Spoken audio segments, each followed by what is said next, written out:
Bonjour à tous et bienvenue dans cette nouvelle vidéo explicative des documents que vous pouvez présenter à l'oral d'histoire-géographie, éducation morale et civique pour le CAP en épreuve ponctuelle. Donc aujourd'hui, je vous présente les documents du chapitre Histoire numéro 1, H1. Je vais vous présenter donc le document numéro 5. Je rappelle que pour regarder ces vidéos, vous devez d'abord avoir fait un travail en préalable, d'avoir regardé les vidéos qui expliquent l'examen, comment afficher vos documents, avoir choisi vos documents. Une fois que vous avez choisi les symboles de l'Union européenne, vous êtes au bon endroit. Donc, le document sur les symboles de l'Union européenne, je vais vous présenter donc une explication, comment remplir votre fiche, mais attention, ce n'est pas une correction à proprement parler, il y a toujours des choses à rajouter, des choses à compléter avec les onglets que vous avez ici, qui vous expliquent les symboles de l'Union européenne et qui vous donnent des détails sur certaines choses. Moi, je vais juste vous guider sur la bonne voie. Donc, vous prenez votre fiche, comme je l'explique dans le document, comment préparer ces documents, et on remplit donc cette fiche. Qu'est-ce qu'on doit dire à l'examen sur ce document? Alors, qui, quoi ou quand? Alors, qui? Ici, je ne crois pas qu'il y ait de qui, il n'y en a pas. Donc, quoi? C'est un document iconographique qui présente les symboles de l'Union européenne. Vous devez définir dans le quoi, qu'est-ce que l'Union européenne? Donc, l'Union européenne est une organisation territoriale et économique qui unit 27 pays faisant partie du continent européen d'un point de vue politique et économique, notamment avec une monnaie commune, un parlement, un ministère des Affaires étrangères et des lois communes, certaines lois communes. Donc, où eh bien, on est sur le continent européen, tous les pays qui font partie du continent européen ne font pas partie de l'Union européenne. Par exemple, la Suisse n'est pas dans l'Union européenne, la Norvège n'est pas dans l'Union européenne, la Grande-Bretagne est sortie récemment de l'Union européenne. Donc, ce sont des pays qui ont choisi d'être dans cette alliance, dans ce regroupement de pays. Quand eh bien, ces symboles, ce document montre les symboles à l'heure actuelle de l'Union européenne, donc en 2020, mais qui ont été choisis à différents moments de la construction et de l'histoire de l'Union européenne. Ensuite, vous donnez la problématique. La problématique, elle est toujours sous le document. Je vous la mets toujours ici. Donc, vous dites, il s'agit donc de se demander quels sont les symboles de l'Union européenne et que représentent-ils, pourquoi ils ont été choisis. Alors, vous décrivez le document. Qu'est-ce que vous voyez? Alors, il y a des symboles qui ont été choisis pour l'Union européenne, qui sont aussi des symboles qu'on peut retrouver dans les pays. Hein, les républiques se sont dotées de symboles, les pays se sont dotés de symboles, comme la France, par exemple, qui a choisi, sous la Troisième République, son drapeau, son hymne, etc. Eh bien, l'Union européenne a aussi des symboles comme cela. Par exemple, elle a déjà un drapeau. Donc ici, un drapeau blanc avec 12 étoiles dorées. Elle a une monnaie commune qui est l'euro, qui ressemble donc à cette pièce de monnaie. Donc il y a des pièces et des billets. Elle a également un hymne qui s'appelle l'hymne à la joie ou l'ode à la joie selon les traductions. Et elle a aussi une journée, comme on dirait une fête nationale. Eh bien, il y a une journée de l'Europe dans tous les pays de l'Union européenne qui se fête le 9 mai. Ça, c'est votre description. Qu'est-ce que je vois? Ensuite, vous passez à l'analyse. J'ai oublié la devise, excusez-moi. La devise unie dans la diversité. Ensuite, vous passez à l'analyse, c'est-à-dire que là, vraiment, vous allez utiliser donc ce que je vais vous dire là et ce que vous avez ici comme information dans les trois onglets pour analyser. Par exemple, le drapeau, eh bien, il n'a pas été choisi au hasard. Pourquoi 12 étoiles? Eh bien parce que ça représente le signe un petit peu de la plénitude. C'est en référence avec les 12 heures du cadran sur votre montre, sur votre horloge. C'est les 12 mois de l'année, c'est les 12 signes astrologiques. Hein, voilà, cette référence à 12 qui montre la perfection, la plénitude, ça a été choisi pour l'Union européenne. La devise unie dans la diversité, elle est très importante cette devise parce que ça montre que les peuples européens sont unis et on rappelle à ce moment-là par une connaissance de cours que l'Union européenne a été quand même créée pour unir les pays d'Europe pour qu'il n'y ait plus de guerre en Europe.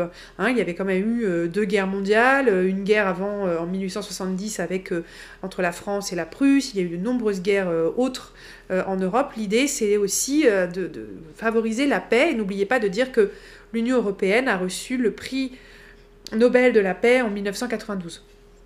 Donc, unis dans la diversité, ça montre qu'il y a une union, mais ça montre aussi qu'on est divers, qu'on n'oublie pas qu'on est des pays différents, avec des cultures différentes, avec des langues différentes, avec des traditions différentes, et ça, on les garde dans l'Union européenne. On a gardé cette diversité, c'est ce qui en fait tout l'intérêt, justement.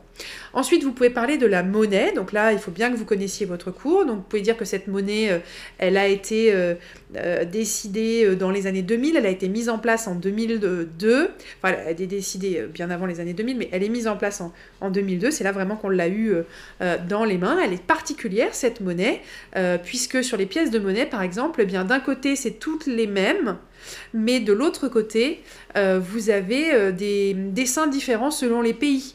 Par exemple, en France, souvent, c'est Marianne. En Italie, vous pouvez avoir une œuvre d'art italienne, c'est une sculpture d'un homme comme ça qui avance. En Espagne, vous pouvez avoir le roi d'Espagne. En Grèce, vous avez une des pièces de monnaie où c'est la chouette, le symbole de la sagesse d'Athéna sur les pièces. En Irlande, vous avez la harpe, la lyre irlandaise. Voilà, selon les pays, vous allez avoir des choses différentes. En Allemagne, vous avez la porte de Brandebourg. Enfin voilà, selon les pièces de monnaie, je vous conseille de vous renseigner sur ça, sur l'euro et les différentes formes de pièces de monnaie. Après, pour les billets, par contre, ce sont tous les mêmes. Mais on a choisi voilà, des références européennes à dessiner sur les billets, donc les ponts de certains pays, enfin les monuments importants. Pour l'hymne, donc c'est l'hymne à la joie de Beethoven, bien sûr je vous conseille de l'écouter. Donc l'hymne à la joie de Beethoven, alors il n'y a pas de paroles officielles qui seraient les mêmes dans toute l'Europe. Il existe des paroles, des gens ont écrit des paroles sur l'hymne à la joie de Beethoven. On peut les trouver en allemand, moi dans mon cours je les fais écouter en allemand.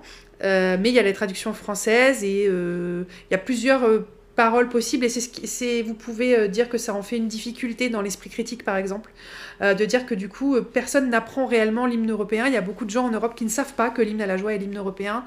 On le connaît pas aussi bien que son hymne national comme la Marseillaise et ça voilà ça fait que ces symboles sont pas si bien connus des Européens. Ensuite vous pouvez parler donc de la journée de l'Europe, le 9 mai. Alors pourquoi on a choisi le 9 mai? Donc ça vous regardez dans les onglets. Le 9 mai, c'est parce que c'est la date de la déclaration Schuman en 1950 qui a été un des textes fondateurs, un discours important pour fonder la première communauté européenne qui s'appelait la Communauté économique du charbon et de l'acier, puis ensuite la CEE. Je vous rappelle quand même, c'est un document d'histoire. Donc, vous devez montrer que vous avez des connaissances sur l'histoire de la construction européenne. Donc, vous devez connaître ces dates. La déclaration Schuman, 9 mai 50, la création de la CECA, 1951, le traité de Rome qui crée la Communauté économique européenne, 1957. Tout ça, vous devez le savoir. Donc voilà, c'est en référence à ce discours de Schuman et de Monnet, de Jean Monnet, qui sont deux pères de l'Europe. Voilà, vous devez connaître les pères de l'Europe, donc n'hésitez pas à regarder la vidéo du cours sur ce chapitre H1 sur l'Europe. Donc dans l'esprit critique, eh bien, vous pouvez dire que ces symboles, eh bien, ils sont ici pour unir les Européens entre eux, pour créer un sentiment d'appartenance, mais que le résultat est quand même mitigé.